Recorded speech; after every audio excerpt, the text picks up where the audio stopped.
Welcome back to Golden Stories, where truth meets thunder and karma walks in boots of justice. If you're ready for a story that burns through arrogance and paints revenge in gold, hit that like button right now and subscribe. You're going to need a seatbelt for this one. Sunlight stretched across the quiet farm like it knew peace by name. Old man Jeremiah, skin kissed by years of sun and struggle, moved through his fields with the grace of a man who'd survived storms worse than weather. The soil listened to him. It knew who worked it with love, not hate. But peace, that fragile guest, was about to be chased off. A distant engine broke the silence. Two white men, local trouble in human form, laughing like they'd stolen thunder. They parked crooked, boots loud enough to insult the ground. Didn't know this land still had owners that color, one jeered, spitting near Jeremiah's boots. The other kicked at a wooden post, snapping it just to hear it break. Jeremiah didn't flinch. He just folded his hands and looked at them the way old trees look at termites, patient, but knowing they'll handle themselves soon. They called him names, tore through his fence, and promised to teach the old man some manners. Jeremiah said nothing, just watched. But when they drove off, something quiet followed them, not fear. Something sharper, something with teeth. Because by noon, their laughter had turned into phone calls, and by evening, a sheriff's car rolled down that same road with papers that spelled trespass and damage. If you're feeling the tension already, like and subscribe.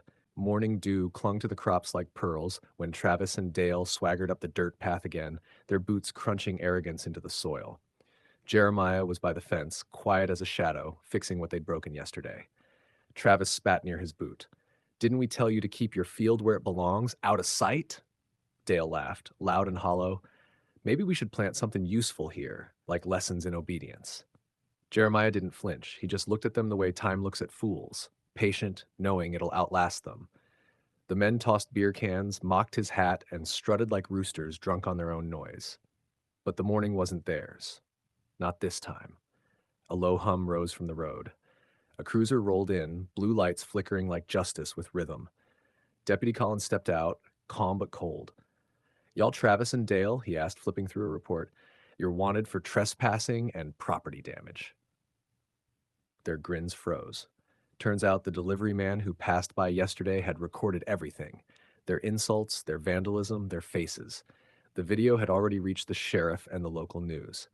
Jeremiah just wiped his hands on his overalls. Silent. The judge wasted no breath.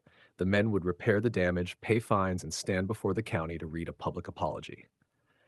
And when their names hit the paper, small town glory turned into small town shame. If you're feeling that heat of justice, make sure to like, comment, and subscribe. Travis and Dale wore humiliation like a rash that wouldn't fade.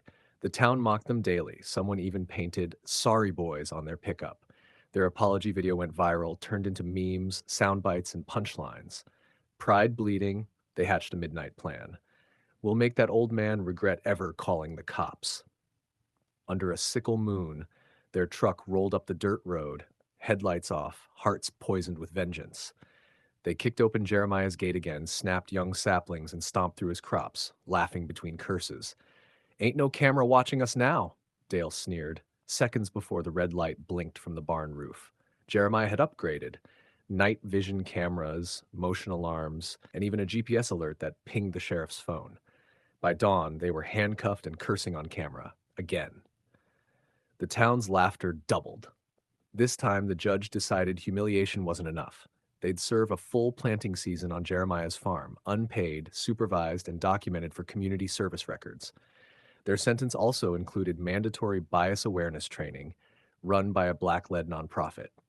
Photos of them digging beside Jeremiah made the local paper. Their faces were pure misery, sunburnt, sweaty, silent. For the first time, arrogance met humility and lost. Every shovel of soil they turned whispered truth. The land remembers who disrespects it. Now that's karma with dirt under its nails.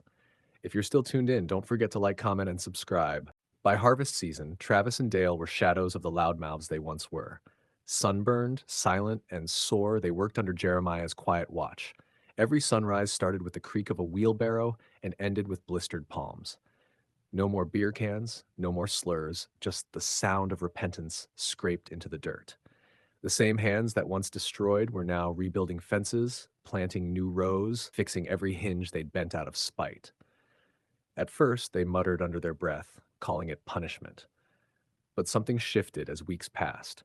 Jeremiah didn't taunt them, didn't mock, didn't even gloat. He treated them like men, just ones who'd lost their way.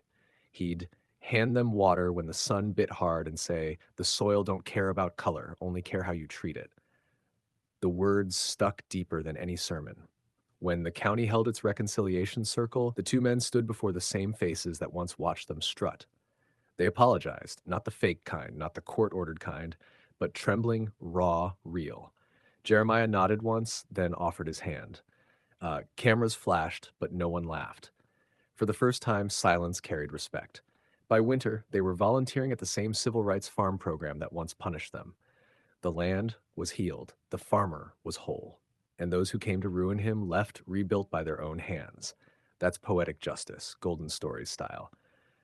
If you felt that redemption hit deep, like, comment and subscribe because this is where karma farms its finest harvest.